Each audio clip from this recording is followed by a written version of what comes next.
Shalom jemaat yang kami kasihi dalam Tuhan Yesus Kristus. Selamat beribadah kembali dalam ibadah online GBI Outbox CK4. Mari siapkan hati kita untuk bersama-sama memuji dan menyembah Tuhan. Jangan hanya menonton, tapi mari kita ikut memuji, menyembah Tuhan dan berdoa.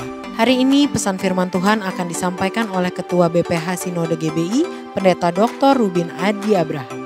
Minggu depan, kita masih tetap mengadakan ibadah secara online dan firman Tuhan akan dilayani oleh Bapak Rohani serta Gembala Sidang kita, Pendeta Dr. Insinyur Niko Nyotora Harjo, yang juga akan disertai dengan perjamuan kudus.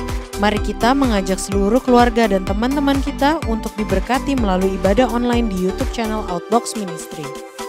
Jemaat juga kami himbau untuk bergabung dengan KUL dan mengikuti pertemuan-pertemuan secara online menurut cabang-cabang gereja di mana saudara terlibat, agar dapat digembalakan dengan baik selama pandemi ini. Saudara yang mau bergabung dengan KUL, silahkan menghubungi nomor WhatsApp ataupun Instagram dan Facebook dari Outbox Ministry yang tertera di layar.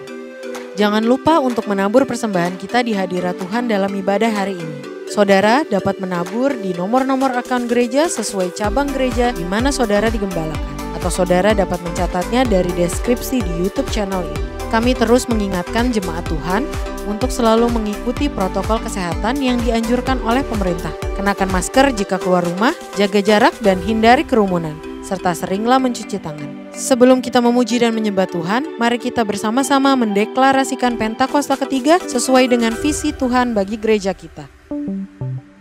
Saudara dan saya adalah murid-murid Tuhan Yesus di zaman ini yang akan dipakai Tuhan sebagai pembawa pesan dari Pentakosta ketiga.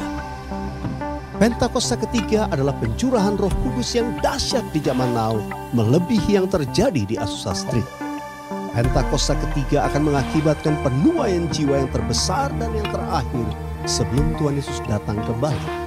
Pentakosta ketiga akan membangkitkan generasi Yeremia, yaitu anak-anak muda yang dipenuhi Roh Kudus, cinta mati-matian kepada Tuhan Yesus, tidak kompromi terhadap dosa, dan akan bergerak untuk memenangkan jiwa. Pentakosta ketiga lahir di Indonesia dan bergerak ke bangsa-bangsa. Gerakan ini dari timur ke barat dan akan kembali ke Yerusalem. Pentakosta ketiga akan memberikan kuasa untuk menyelesaikan amanat agung, dan setelah itu Tuhan Yesus datang kembali.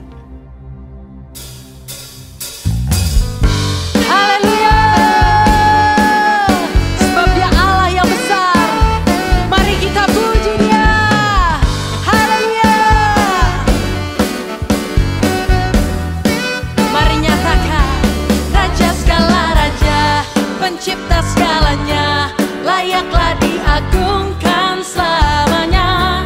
Segala ciptaannya memuji namanya, bawalah korban syukur padanya.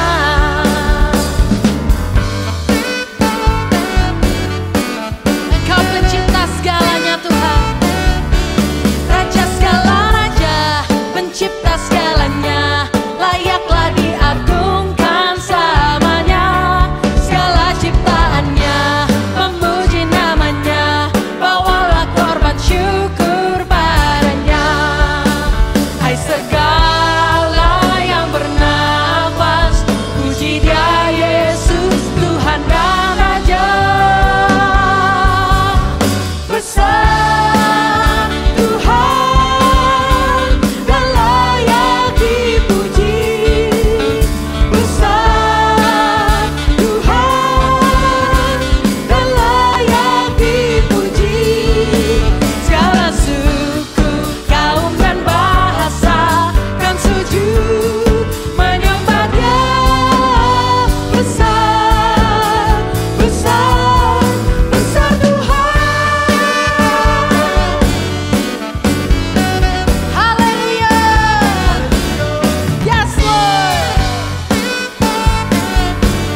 Pencipta segalanya, layaklah diagungkan selamanya. Segala ciptaannya memuji namanya, bawalah korban syukur padanya. Hai segala yang bernafas, puji Dia Yesus Tuhan dan Raja.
blinded and you gave me sight. You put a song of praise in me. I was broken and you healed me. I was dying and you gave me life. Lord, you are my identity. I know who I am. I know who I am. I know who I am. I am yours. I am yours. I know who I am. I know who I am. I know who I am. I am yours. I am yours. And you are mine. Jesus, you are mine. You are mine. Jesus, you are mine. Yes, I was running, Lord. I was running, and you found me. I was blinded, and you gave me sight. You put a song of praise in me. I was broken, and you healed me. I was dying, and you gave me life. Lord, you are my identity. I know, I know, I know, I know, I know who I am. I know who I am. I know who I am. I am yours. I am yours. I know who I am. I know who I am. I know who I am. I am yours. I am yours. And you are mine. Jesus, you are mine. You are mine. Jesus, you are mine. I am forgiven. I am your friend. I am accepted. I know who I am. I am secure. I'm confident that I am loved. I know who I am. I am alive.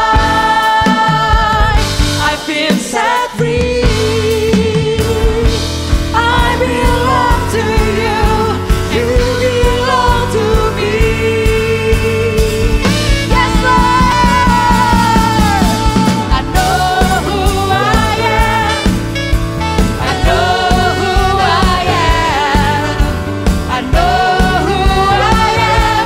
I am yours. I am yours. I know who I am.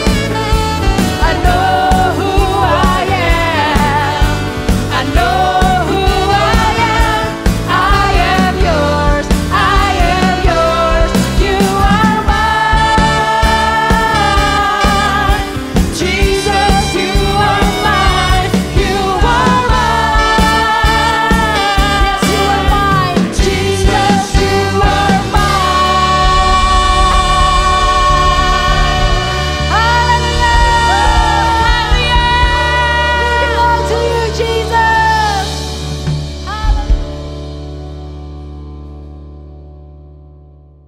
Happy Sunday semua. Tema yang akan dibahas hari ini adalah 3 berkat kekudusan bagi generasi Yeremia. Ini adalah hari-hari yang sangat menentukan bagi umat Tuhan di akhir zaman, di mana semua orang sedang ada dalam kondisi yang tidak menentu karena pandemi yang melanda seluruh dunia. Dengan adanya situasi seperti ini, kita sebagai umat Tuhan dihadapi dengan 2 pilihan.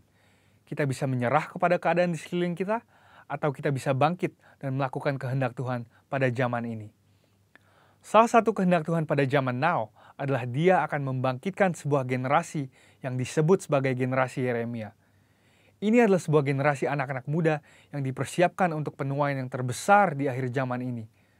Ciri-ciri generasi Yeremia seperti yang disampaikan oleh gembala sidang kita adalah anak-anak muda yang dipenuhi dengan Roh Kudus, cinta mati-matian kepada Tuhan Yesus, tidak kompromi terhadap dosa, dan akan bergerak untuk memenangkan jiwa. Tuhan mempunyai rencana yang hebat untuk generasi ini. Namun iblis mengetahui hal tersebut. Oleh sebab itu, dia berusaha dengan segala macam cara untuk menghancurkan generasi ini dengan dosa dan segala daya tariknya. Ibrani 12 ayat 14 berkata, "Berusahalah hidup damai dengan semua orang dan kejarlah kekudusan, sebab tanpa kekudusan tidak seorang pun akan melihat Tuhan." Ayat di atas adalah bukti di antara begitu banyak firman Tuhan yang menunjukkan bahwa kekudusan adalah perintah dan syarat yang dari Tuhan kalau kita mau melihat kuasa dan kemuliaannya dinyatakan. Sebaliknya, dosa adalah penyebab utama gagalnya atau tertundanya rencana dan kehendak Tuhan di dalam kehidupan orang percaya. Sayangnya, banyak anak Tuhan tidak menyadari hal ini. Iblis akan selalu berusaha untuk menutupi kebenaran ini dengan berbagai tipu muslihatnya. Jadi apa sebenarnya yang iblis sedang berusaha untuk melakukan? Pertama-tama, iblis mau menghancurkan masa depan generasi Yeremia.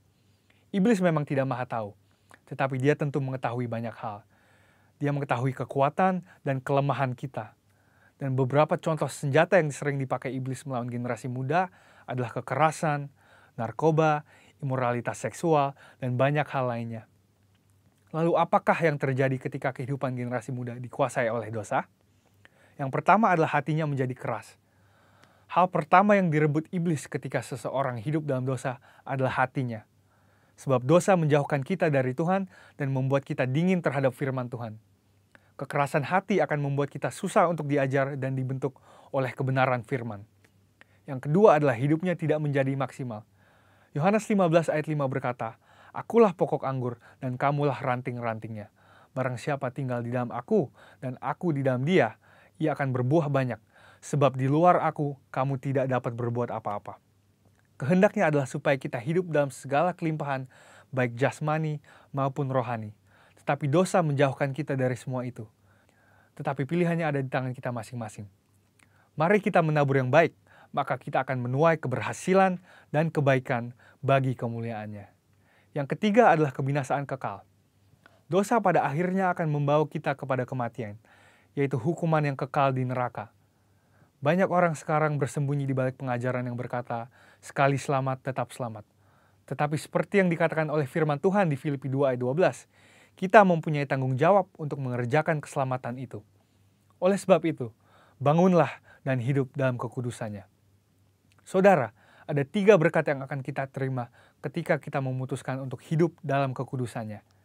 Yang pertama, kita akan siap untuk menerima kepercayaan yang besar dari Tuhan. Seperti yang dikatakan di Matius 25 ayat 21. Tuhan mau mempercayakan hal yang besar kepada kita, tetapi itu semua harus dimulai dari ketaatan kita akan firman-Nya. Sekali lagi, pilihannya ada di masing-masing tangan kita. Yang kedua adalah kekudusan akan mendatangkan berkat dan anugerah Tuhan yang berlimpah. Menurut Yesaya 48 ayat 18-19, damai sejahtera dan kebahagiaan akan terus berlimpah bagi mereka yang mentaati firman Tuhan.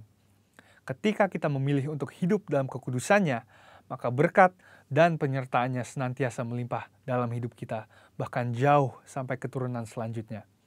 Yang ketiga adalah kita akan mengalami kuasa dan kemuliaannya. Tuhan Yesus memanggil kita untuk menjadi saksinya. Dia mau memanifestasikan kuasanya melalui hidup kita. Dan itulah sebabnya dia memanggil dan mengutus satu generasi di akhir zaman, yaitu generasi Yeremia. Generasi anak-anak muda untuk menggenapi rencananya bagi dunia ini, yaitu penuaian yang terbesar dan terakhir sebelum kedatangan Tuhan Yesus yang kedua kalinya. Oleh sebab itu, ambillah keputusan untuk hidup di dalam kekudusan Tuhan, supaya rencananya yang indah digenapi di kehidupan kita semua. Selamat hari Minggu dan Tuhan Yesus memberkati.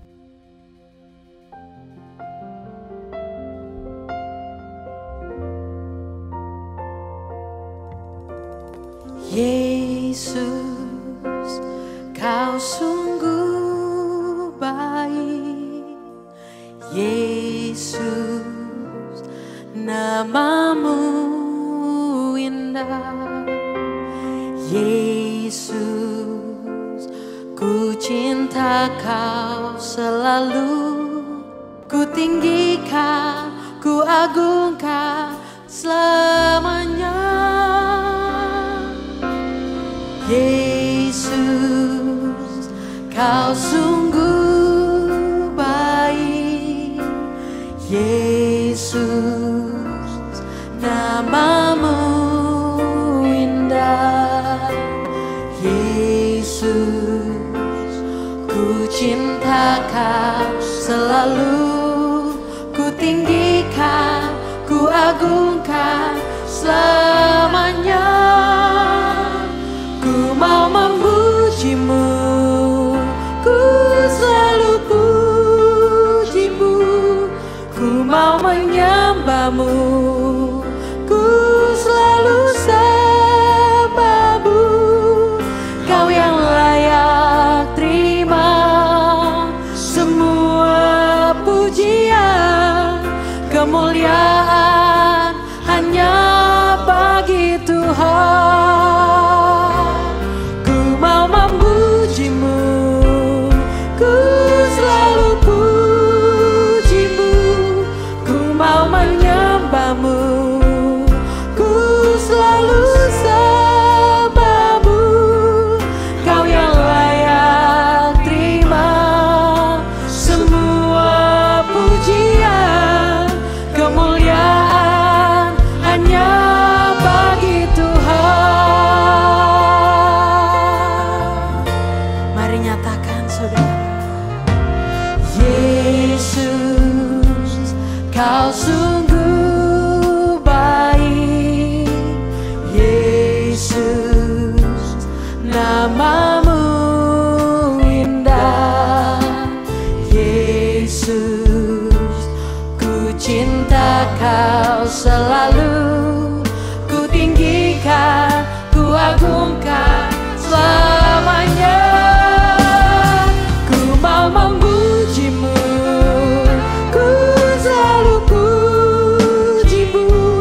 Ku mau menyembah-Mu, ku selalu sembah-Mu.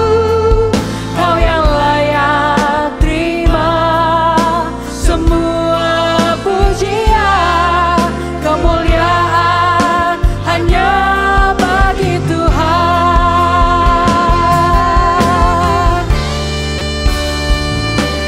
Ku mau memuji-Mu, ku selalu puji-Mu. Ku mau menyembah-Mu, ku selalu sembah-Mu. Kau yang layak terima semua pujian, kemuliaan hanya bagi Tuhan. Kami puji Engkau Tuhan. Haleluya.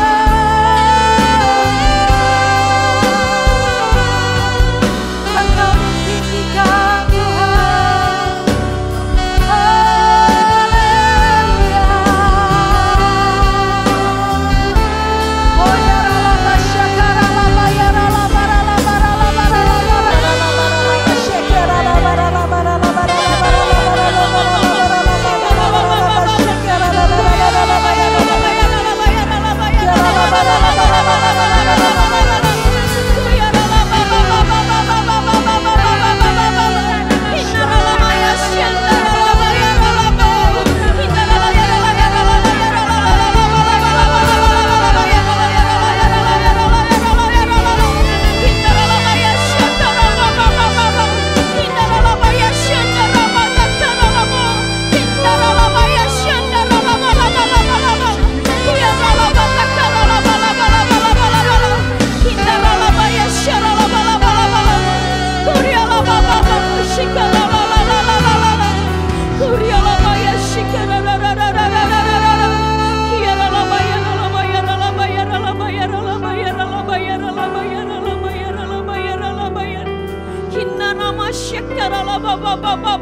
Lord.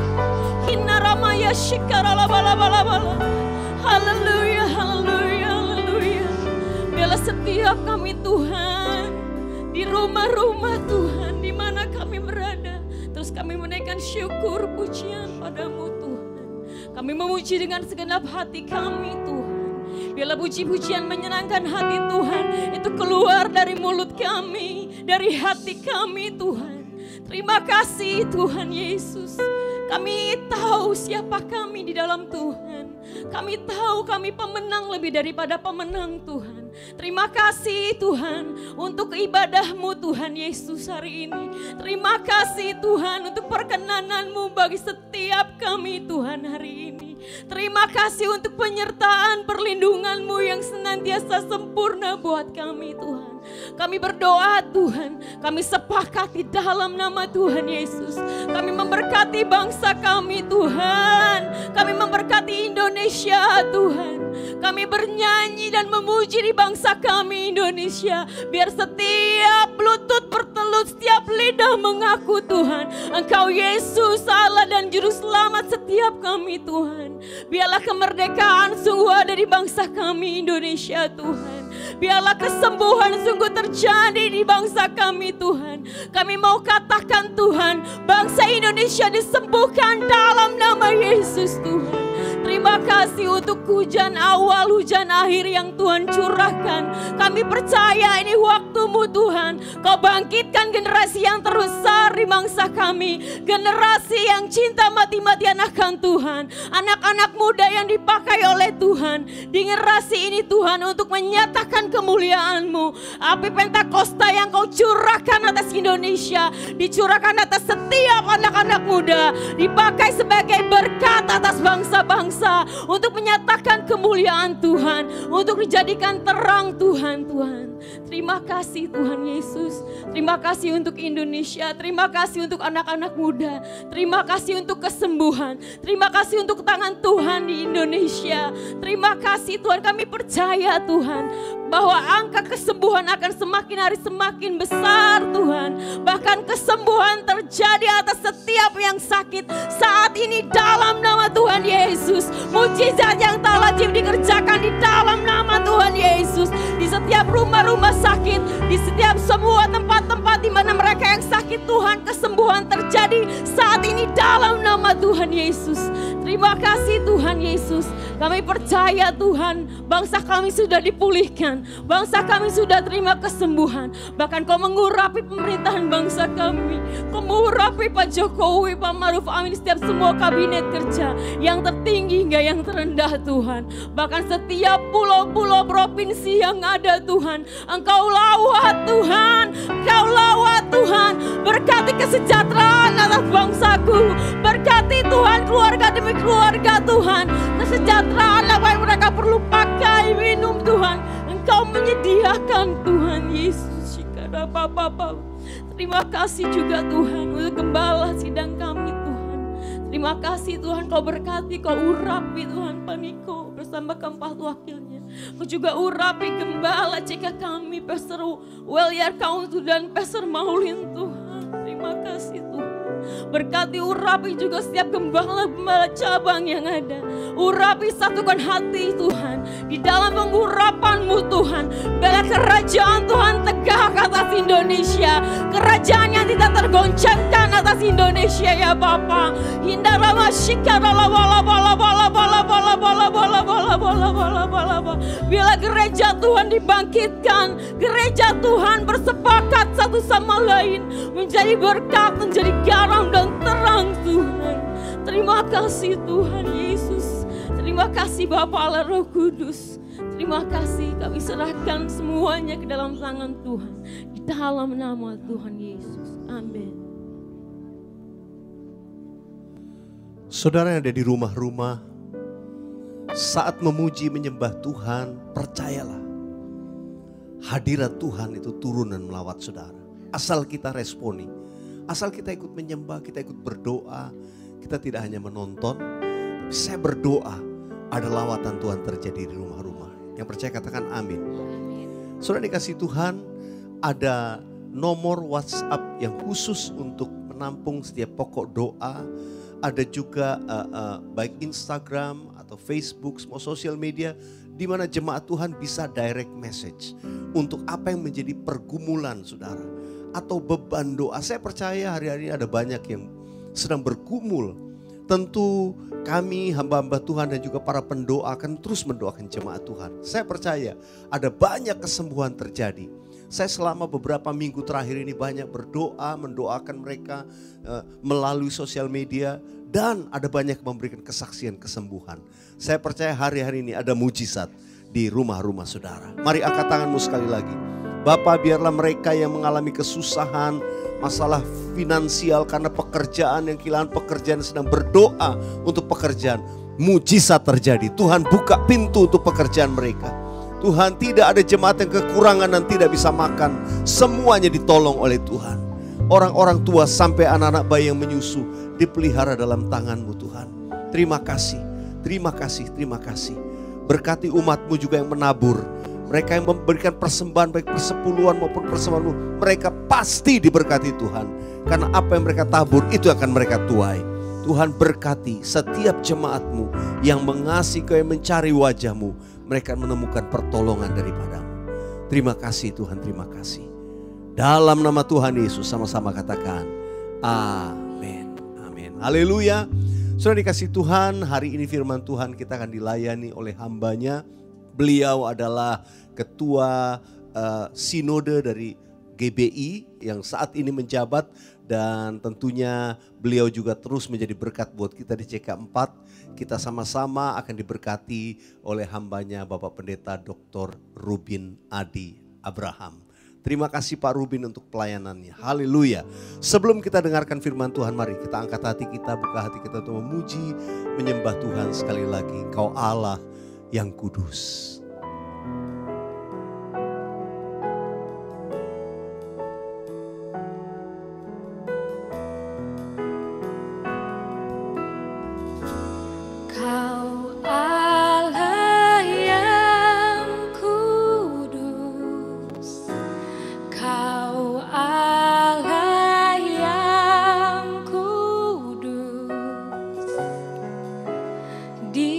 Ditata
Shalom jemaat yang dikasihi Tuhan, senang sekali kita bisa berjumpa di dalam ibadah ini. Shalom semuanya. Hari ini saya akan menyampaikan firman dengan judul Belajar Sabar di Saat Sukar. Saya akan baca firman dari Yakobus 5 ayat 7-11 yang berbunyi demikian. Karena itu saudara-saudara bersabarlah sampai kepada kedatangan Tuhan. Sesungguhnya petani menantikan hasil yang berharga dari tanahnya dan ia sabar. Sampai telah turun hujan musim gugur dan hujan musim semi. Kamu juga harus bersabar dan harus meneguhkan hatimu. Karena kedatangan Tuhan sudah dekat. Saudara-saudara, janganlah kamu bersungut-sungut dan saling mempersalahkan supaya kamu jangan dihukum. Sesungguhnya hakim telah berdiri di ambang pintu. Saudara-saudara, turutilah teladan penderitaan dan kesabaran para nabi yang telah berbicara demi nama Tuhan. Sesungguhnya kami menyebut mereka berbahagia, yaitu mereka yang telah bertekun. Kamu telah mendengar tentang ketekunan Ayub. Dan kamu telah tahu apa yang pada akhirnya disediakan Tuhan baginya. Karena Tuhan Maha Penyayang dan penuh belas kasihan. Amin. Saudara, kita sedang berada pada masa yang sulit. Pandemi COVID-19 belum berakhir di seluruh dunia. Dan ini menimbulkan berbagai masalah. Masalah-masalah kesehatan terjadi. Selain itu masalah ekonomi pun menghantui. Banyak orang yang penghasilannya menurun hari-hari ini. Bahkan beberapa diberhentikan daripada tempat pekerjaannya. Selama beberapa bulan terakhir kita harus stay at home, berada di rumah masing-masing. Mestinya itu disambut dengan gembira karena pada waktu yang lalu kita sangat sibuk dari pagi sampai petang, kelelahan, ada di tempat pekerjaan, ada di luar rumah, ada di mobil karena kemacetan yang hebat. Sekarang kan stay at home. Tapi ternyata statistik menunjukkan pada masa di mana orang banyak di rumah, angka perceraian malah meningkat. Kalau nggak cerai, kekerasan dalam rumah tangga terjadi di mana-mana. Loh, kok aneh? Mestinya kan disambut dengan sukacita ketika kita bisa berada di rumah, punya banyak waktu untuk keluarga, waktu untuk Tuhan. Tapi justru kondisi ini dipahami secara negatif oleh banyak orang. Nah, Alkitab mengajarkan kepada kita di tengah kesulitan yang sedang kita alami seperti hari-hari ini. Kita harus belajar sabar dan bertekun. Kata bersabar dari bahasa Yunani makrotumeo ditulis 4 kali dari perikop tadi.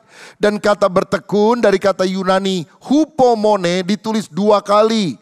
Jadi keseluruhannya 6 kali, berkali-kali firman Tuhan berkata, masa sulit sabar, masa sulit tekun.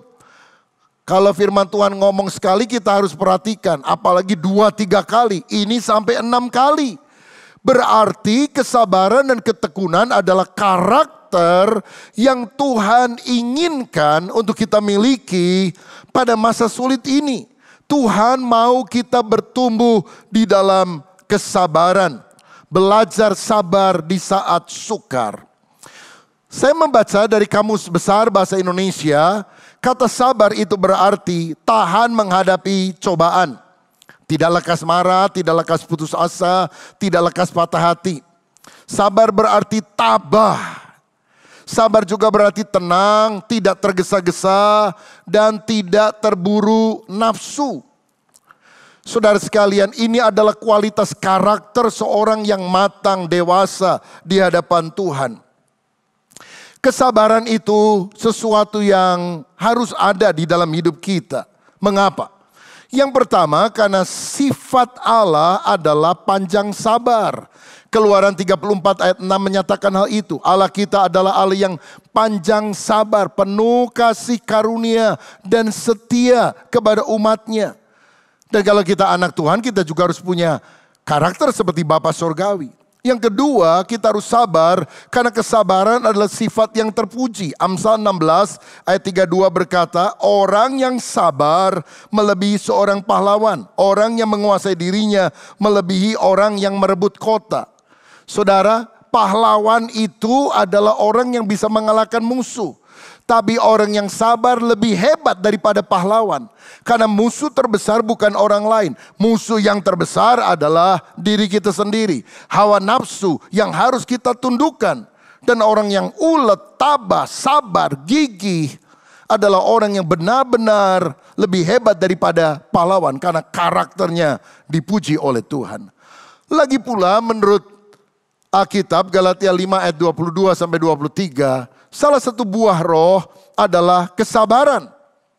Dan buah roh artinya sifat yang dihasilkan oleh orang yang hidupnya melekat kepada Kristus. Kalau kita hidup banyak doa, pujian, penyembahan, bergantung kepada firman, karakter ilahi akan muncul. Salah satunya kesabaran. Jadi kalau hari-hari ini saudara kehilangan kesabaran, suka marah-marah, lekas emosi, coba cek relasimu dengan Tuhan pasti terganggu, tidak sedang baik-baik saja. Dan itu sebabnya angkara murka, tidak sabar muncul dalam hidup kita. Benahi relasi kita dengan Tuhan, Raja di atas segala raja itu, sehingga buah roh mengalir dalam kehidupan kita. Nah, saya percaya bahwa kesabaran yang sejati akan nampak dalam 3 aspek ini. Yang pertama, kita harus sabar terhadap sesama. Kolose 3 ayat 13 berkata, sabarlah kamu seorang terhadap yang lain dan ampunilah seorang akan yang lain apabila yang seorang menaruh dendam terhadap yang lain. Sama seperti Tuhan telah mengampuni kamu, kamu perbuat jugalah demikian. Tuhan mau kita memiliki kesabaran ketika melihat kekurangan, cacat celah, bahkan kesalahan orang lain terhadap diri kita. Kadang kita ngambek-ngambek sama suami, sama istri, udah jengkel banget, apalagi sama mertua. Mertua cerewet, mertua galak. Walaupun saya dengar sekarang zamannya bukan menantu takut sama mertua, tapi mertua yang sekarang takut sama menantu. Tapi saudara, kadang-kadang kita nggak bisa bersabar melihat kekurangan orang lain. Tetapi Tuhan mau kita menjadi orang yang tidak cepat marah, mengendalikan emosi kita yang negatif, bisa menahan diri. Amsal 15 ayat 18 berkata demikian. Si pemarah membangkitkan pertengkaran, tetapi orang yang sabar memadamkan perbantahan. Walaupun ada orang ngomongnya nggak enak, saudara, membangkitkan perbantahan. Tapi orang yang sabar menanganinya dengan kepala dan hati yang dingin, sehingga percekcokan tidak terjadi. Bisa menahan diri, tahan nafsu. Orang yang sabar juga tidak membalas dendam, tapi mau mengampuni orang yang bersalah. Yesus mengajar di dalam Matius pasal 5 ayat 39. Pada waktu dia menyampaikan khotbah di bukit. Tetapi aku berkata kepadamu, janganlah kamu melawan orang yang berbuat jahat kepadamu. Melainkan siapapun yang menampar pipi kananmu, berilah juga kepadanya pipi kirimu. Ini tentu tidak hurufiah. Kalau kita ditabok sama orang, nih satu lagi supaya puas. Bukan begitu. Tapi jangan kalah terhadap kejahatan. Tapi kalahkanlah kejahatan itu dengan kebaikan. Ayat 44. Tetapi aku berkata kepadamu, kasihilah musuhmu dan berdoalah bagi mereka yang menganiaya kamu. Ini sesuatu yang sulit bahkan mustahil. Bagaimana kita bisa mengasihi musuh kita? Bagaimana kita bisa bersabar melihat cacat celah orang lain? Saya percaya kuncinya bukan dari diri sendiri. Kuncinya kalau kita hidup di dalam kasih Allah. Karena ketika Roh Kudus dicurahkan di dalam hati kita, bukti yang nyata, ada kasih di dalam hati yang kita bisa bagikan kepada orang lain. Roma 5 ayat 5. Nah, 1 Korintus 13 itu adalah pasal tentang kasih. Dan ayat 4 berkata, kasih itu sabar, kasih itu murah hati. Saudara, maukah kita diproses oleh Tuhan lewat keadaan-keadaan yang tidak menyenangkan. Dan terutama lewat orang-orang yang menyebalkan. Lewat manusia sulit untuk kita bisa tahan diri. Dan tetap memberikan respon yang positif bagi orang-orang yang mungkin melukai kita, mengata-ngatai kita. Itu bukan alat setan, itu alat Tuhan. Supaya membuat kita lebih sabar, lebih murah hati terhadap sesama. Yang kedua, kita juga harus belajar sabar menantikan waktu Tuhan. Saya membaca sebuah survei bahwa dari penelitian kepada 1.000 orang responden, ternyata orang akan kehilangan kesabaran kalau dia disuruh menunggu antrian selama 17 menit. Ngantri di bank lama, ngantri beli makanan lama, udahlah pindah ke tempat lain. Itu orang akan tidak sabar setelah 17 menit. Atau orang akan kehilangan kesabaran setelah 9 menit menunggu di telepon. Wah, kalau saya nggak sampai 9 menit ini saudara sekalian. Saya nggak sabar menunggu orang bicara di telepon 9 menit yang kemudian saya harus tungguin. Tunggu ya, sebentar ya. Dan dia nggak nongol-nongol lagi. Dan kita melihat bahwa ketidaksabaran adalah hal yang dianggap umum, lumrah dalam kehidupan kita. Kita mau semuanya serba cepat. Cepat, tepat, dapat, sikat, embat. Sebab kalau tidak kita takut keduluan orang lain. Karena filsafat kita bukan lagi alon-alon, waton kelakon. Biar lambat asa selamat. Kita mau segera mencapai sasaran kita. Tapi tahukah saudara, seringkali karena kita tergesa-gesa justru kita melakukan kesalahan. Buru-buru menjadi salah. Saya mau tanya satu pertanyaan Alkitab, tolong dijawab ya dengan suara keras walaupun saudara menyaksikan di rumah masing-masing. Tuhan pernah menyuruh Abraham mempersembahkan anaknya di atas Bukit Moria. Saya mau tanya, siapa yang akhirnya dikorbankan di atas Bukit Moria? Ishak atau Ismail? Ishak? Salah saudara. Yang dikorbankan bukan Ishak, yang dikorbankan adalah domba. Tuh saya bilang juga jangan tergesa-gesa, mesti pikir-pikir betul dulu. Sebab kalau kita terburu-buru seringkali kita melakukan kesalahan. Pernah dengar gak satu kali ada seorang naik pesawat kecil, helikopter gitu, membawa beberapa orang penumpang. Tiba-tiba di atas kena angin tofan, helikopternya mau jatuh. Pilotnya berkata begini, penumpangnya ada 3. Saudara sekalian, kita ada 4 orang tapi ternyata pesawat mau jatuh dan parasut cuma ada 3. Jadi siapa cepat dia dapat ya. Langsung pilot ambil parasut yang pertama. Dia siapkan diri karena dia tahu betul di mana parasutnya. Saudara, penumpang kaget kan? Karena sisa 3 orang tapi parasut tinggal 2. Melihat itu pengusaha berkata, wah sorry ya, saya harus cepat-cepat karena saya banyak urusan bisnis. Langsung dia ambil parasut kedua, dia terjun saudara. Tersisa 1 parasit. Padahal masih ada 2 orang. Pendeta yang sudah tua dan pramuka yang masih muda.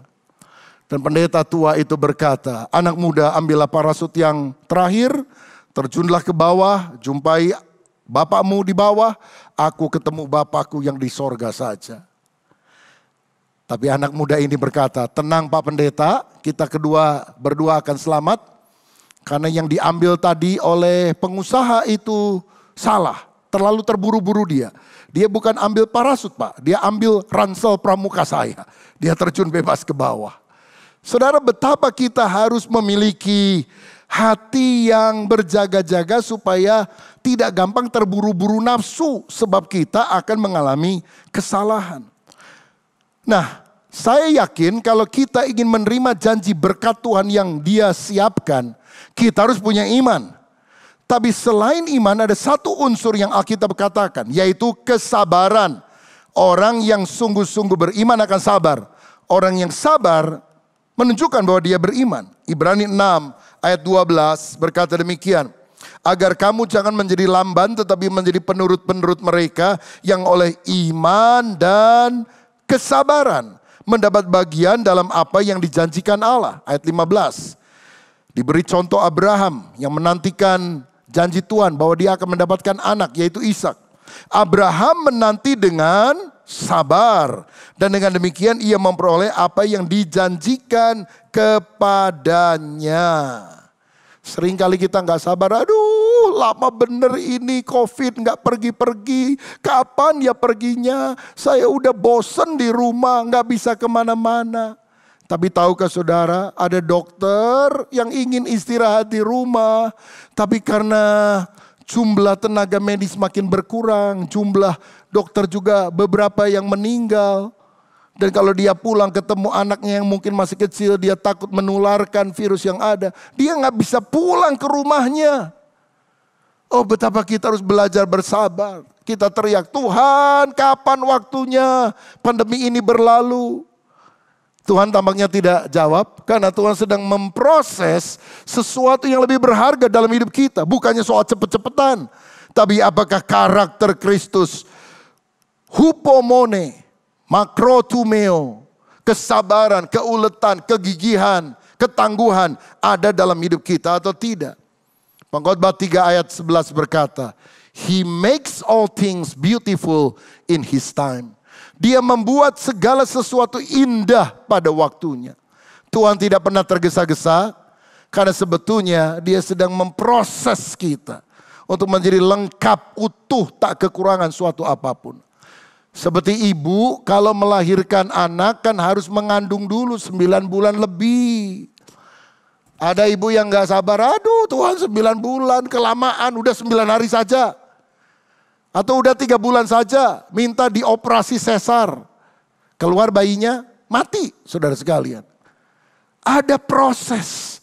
Waktu kita bersabar bukan berarti sesuatu tidak sedang terjadi. Sesuatu yang senyap, sedang terjadi, sedang diolah. Dan salah satu yang sedang diolah adalah karakter kita. Supaya kita memiliki ketangguhan, kesabaran di dalam segala perkara. Saudaraku, karena itu izinkan Tuhan membentuk karakter kita di tengah kesulitan ini. Sehingga kita sabar terhadap orang lain. Yang kedua, kita sabar menantikan waktu Tuhan. Waktu Tuhan adalah waktu yang terbaik. Dan yang terakhir, Tuhan mau agar kita sabar dalam kesulitan. Roma 12 ayat 12, bersukacitalah dalam pengharapan, sabarlah dalam kesesakan dan bertekunlah dalam doa.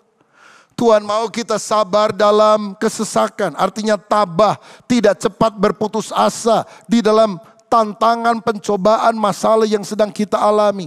Bahkan menganggap itu sebagai sebuah kebahagiaan karena Tuhan sedang memproses kita. Yakobus 1 ayat 2-4. Saudara-saudaraku, anggaplah sebagai suatu kebahagiaan apabila kamu jatuh ke dalam berbagai-bagai pencobaan, sebab kamu tahu bahwa ujian terhadap imanmu itu menghasilkan ketekunan. Dan biarlah ketekunan itu memperoleh buah yang matang, supaya kamu menjadi sempurna dan utuh dan tak kekurangan suatu apapun. Tuhan mau kita bertekun, hupomone. Lalu dalam Yakobus 5 tadi diberikan beberapa contoh. Yang pertama adalah petani. Petani menanti dengan sabar. Apa yang telah dia tanam, dia yakin pasti akan bertumbuh, pasti akan ada musim panen. Saudara, sabar artinya sebuah kepercayaan akan kepastian. Orang sabar karena dia percaya apa yang dia tabur pasti dia akan tuai, pasti akan ada panen. Kalau nggak percaya musim panen akan datang, tentu seorang petani tidak akan sabar menantikannya. Sampai dia menantikan hujan musim gugur dan hujan musim semi. Perhatikan. Pada musim gugur atau musim rontok, daun rontok, ranting rontok, batang kadang rontok, pohon tampaknya gundul semuanya. Mungkin hari-hari ini engkau sedang berada dalam musim kehidupan yang bernama musim rontok, musim gugur. Tapi tetap berharap kepada Tuhan. Miliki sikap yang optimis. Miliki pikiran yang mengerti bahwa ini hanya proses. Dan miliki hati yang percaya bahwa Tuhan punya rencana yang indah. Karena satu kali musim semi akan muncul. Pohon yang tampaknya rontok dan gundul akan mulai memunculkan daun-daun yang baru. Ranting mulai bertunas kembali. Dan kemudian kita akan melihat semuanya akan rimbun dan buah akan kita dapatkan. These two shall pass. Semua ini akan berlalu. Saudara, menghadapi kesulitan, tujuan kita adalah the promised land, tanah perjanjian, di mana kita akan menuai jiwa-jiwa yang percaya kepada Yesus. Dan untuk melakukan hal itu kita harus dibawa Tuhan melalui jalan yang melingkar, jalan yang berputar, jalan yang berbatu-batu. Tapi kita hanya melewatinya sesaat. Karena kita akan dituntun pada jalan tuayan, jalan kemenangan dari Tuhan. Contoh yang lain dalam Yakobus 5 ayat 11 tadi adalah ketekunan Ayub. Orang yang berbahagia menurut Alkitab bukan orang yang gak ada masalah dalam hidupnya.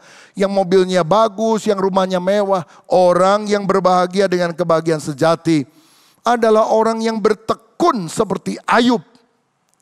Rupanya di pemandangan Tuhan, kenyamanan itu bukan tujuan. Tapi keserupaan dengan Kristus dalam karakter kita merupakan tujuan. Tuhan mau agar kita memiliki karakter yang indah. Karir tidak lebih penting dari karakter. Karakter lebih penting dari karir. Ketika Ayub menghadapi kesulitan, 10 anaknya mati, seluruh hartanya habis, bahkan istrinya mencela dia. Ayub gak bunuh diri loh saudara. Dia tetap belajar bersyukur kepada Tuhan. Tuhan yang memberi, Tuhan yang mengambil. Terpujilah nama Tuhan. Saudara kalau kita ngalami, jangankan 10 anak mati. 1 anak mati rasanya udah mau bunuh diri. Apalagi 2, aduh itu sangat berat. Ayub 10 anaknya mati, seluruh hartanya habis. Mungkin kalau masa kini usahanya bangkrut, rumah kebakaran. Wah macam-macam lah terjadi. Tapi dia tough, tangguh, teguh. Karena dia yakin Tuhan berdaulat. Tuhan tetap duduk di atas tahta. Dia memegang pemerintahan atas hidup kita. Ayub 23 ayat 10.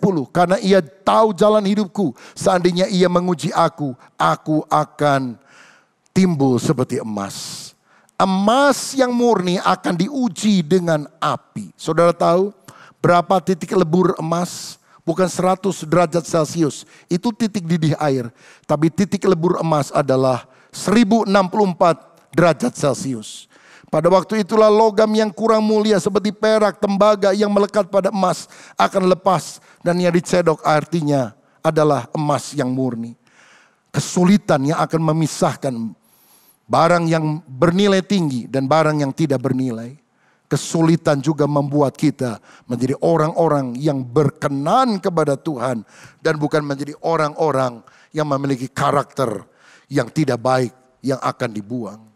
Dan karena Ayub bertekun maka dia diberkati 2 kali lipat. Ayub 42 ayat 10 mencatat hal itu. Dia diberkati Tuhan.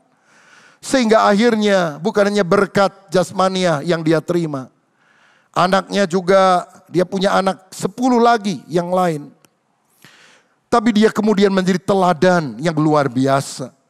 Dan hidupnya diperkenan oleh Tuhan. Bahkan Tuhan membanggakan Ayub di hadapan iblis.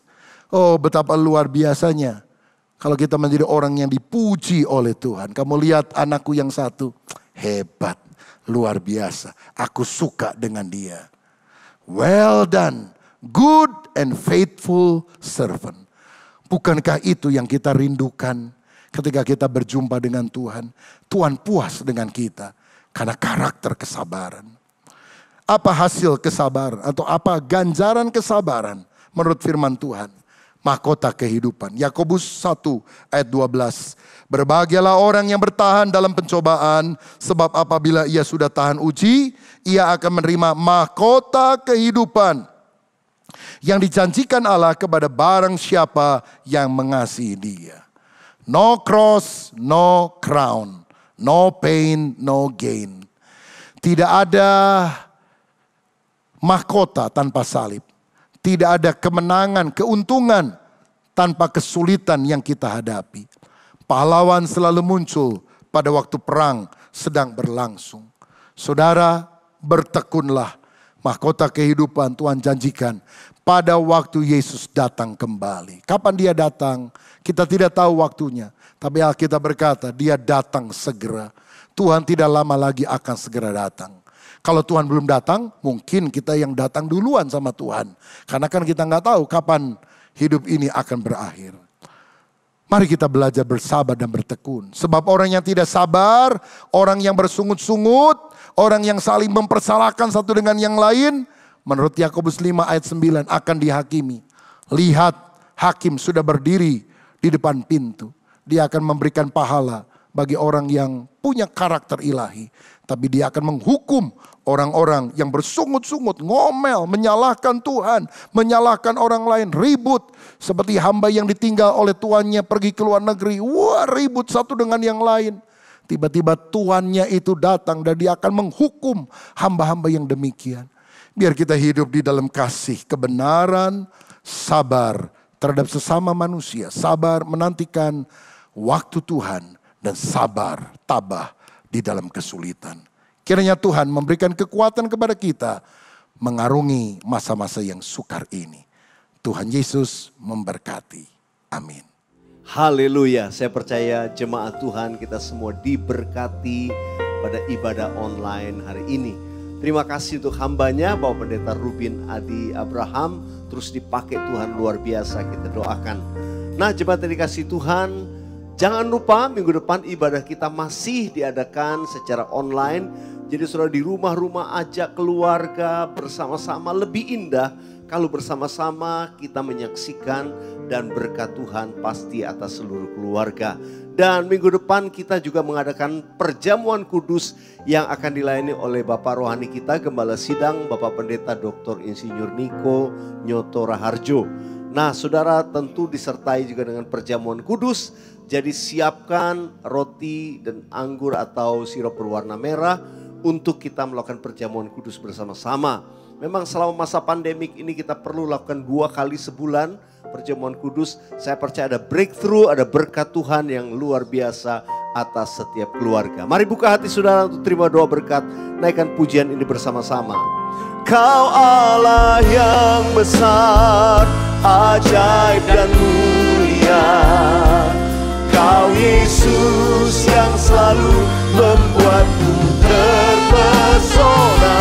Segala pujian bagimu ya Tuhan. Hanya Kau yang layak ku agungkan. Katakan sekali lagi. Kau Allah yang besar, ajaib mulia.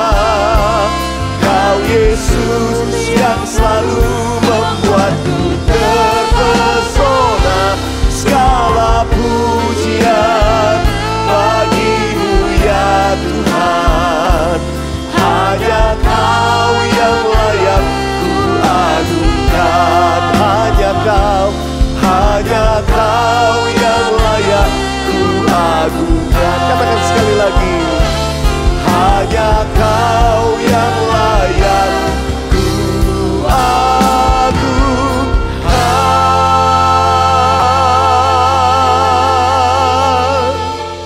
Mari umat yang dikasih Tuhan, buka hatimu, arahkan hatimu kepada Tuhan. Terima berkat dari Tuhan, kasih karunia, damai sejahtera. Berkat di dalam Yesus Kristus Tuhan dengan kasih-Nya yang sempurna. Penyertaan kuat kuasa dan mujizat oleh Roh Kudus menyertai saudara sekalian mulai hari ini sampai Maranatha, bahkan sampai selama-lamanya. Yang percaya terima berkat Tuhan sama-sama katakan amin.